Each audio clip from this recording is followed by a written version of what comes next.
That's what I want to say.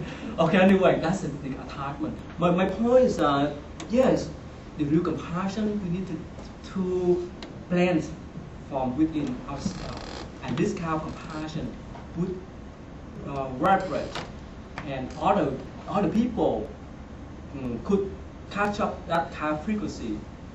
Who is that? They are our close relatives, our spouse, our husband, our children, and our family members. Yes? I was just thinking, if you what you're saying is simply that love of your family, for example, can serve as a bridge to compassion for everybody and everything outside of that family. But if it just stops with your family, then it's not a healthy thing. It's not a good thing, because you're taking care of these people and you're ignoring everybody and everything out here. Yes. Needs to be a bridge to the rest of the world. Or they are their image. They are the image, or they are the tester for you to test out your real compassion. And that too. And that kind of point of view. Yes. So then I need to ask you my original question, which was, define for me what is attachment. What? Okay, that was my real question. So can anyone give any response? Attachment. Actually, in Buddhist point of view, anything that you attach to, not only that we attach to other beings, but also we attach to, let's say, the tables, we attach to our pencil, we attach to our car, our watch. That's a form of attachment. That means we practice, we have some kind of craving, desire to keep it for ourselves, not for others. We don't want to share with others. Yes. I guess it also could be an attachment of self, that when it comes to others, that they're not free to be themselves. They need to be the way you want them to be. That's a type of attachment. Yeah. One of the reasons why we have a lot of dictators, because they want to control others for themselves, not for others. They don't consider other people will, right? And it could even be unconscious, that you don't realize that you're wanting them to be how, you've got it in your mind that it needs to be this way in a relationship or this way in the friendship, that you may even just have a picture of how it needs to be this way. I've always pictured it being this way or whatever, but that's attachment. So it has a very negative connotation. It's a greedy, ego-driven, controlling. It's not. There's nothing benign about. For your benefit. Yes. Is it when your ability to be happy or peaceful can be changed by something out there? Like even somebody you love, when they die, if you're very, very unhappy, that's not bringing them back. That's not helping them. You're kind of just going with your own misery. Because of our attachment too. Right. Yes. It's sort of like love with conditions as opposed to unconditional love. It's like, if you do something this way, I'll love you, and instead of letting things go or be themselves, like if I really love my pen, but someone else really wanted it, and I saw that they liked it, or it fell off and loved, and I could live without it. It's like I like having it while I had it, but it doesn't mean much to me. It's that sort of this wouldn't mess with my peace of mind. Yeah, the attachment in the means that we want to get something for ourselves, but to keep everything for ourselves. Whether this is not the human, or whether this is the animals, whether it is the things, material things, or even whether it is our conceptions. Right? Sometimes it's hard for us to deal with other people. Why? Because we attach to our point of view. That you have to listen to me. You have to follow my view. Otherwise, I want my friend.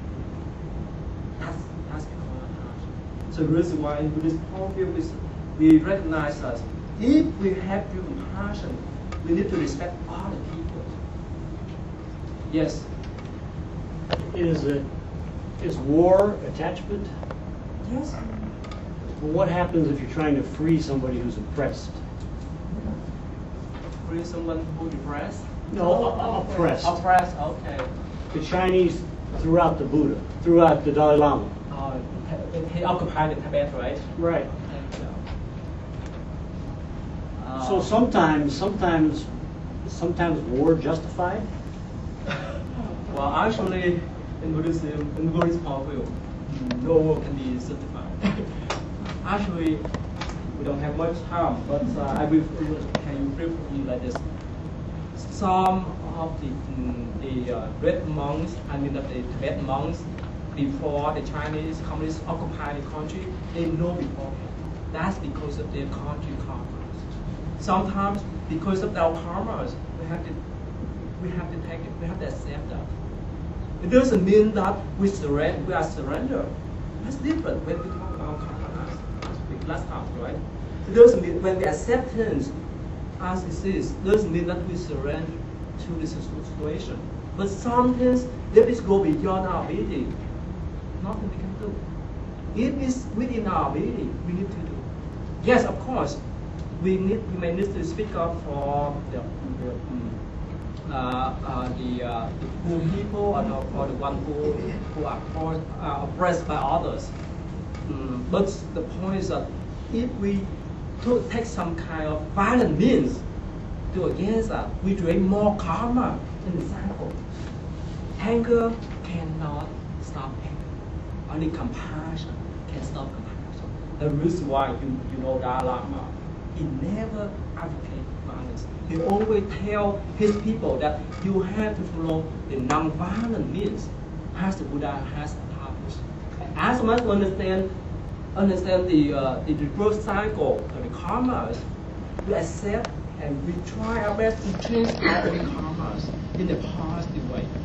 And of course, sometimes it takes years or decades to change our karmas. It's like when we finish the Cold War, right? When the Berlin Wall fall down, it takes years.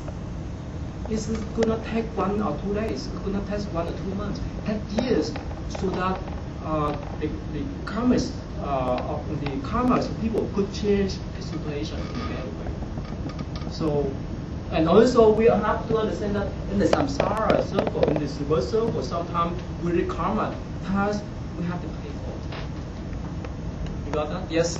Could you also, because that was so helpful to me, could you define detachment for me? So because you've talked now for a couple of weeks about detachment. Okay, it's opposite way. Yeah, but so what what then? So that's egoless. Mm-hmm. It's without ego. Yes. And it's non-controlling. Yeah. Non-conditional. Non-conditional. Yes. The reason why some beings like Buddhas, Bodhisattva, they could achieve to that kind of level because of a detachment from the ego. Right? Okay, so we will go a little bit far back from our lesson, right? Last time, karma. But the point what we discussed today is the rebirth. The point we need to remember is that in this kind of samsara, in this kind of reverse cycle, you see that human life span is too short. But I want to go back to the points I want to say today because I'm running time on this. Now, we see that we have desire heaven or what we call this heaven. They can live up to 84,000 MK, trillion beings. They live long, much long.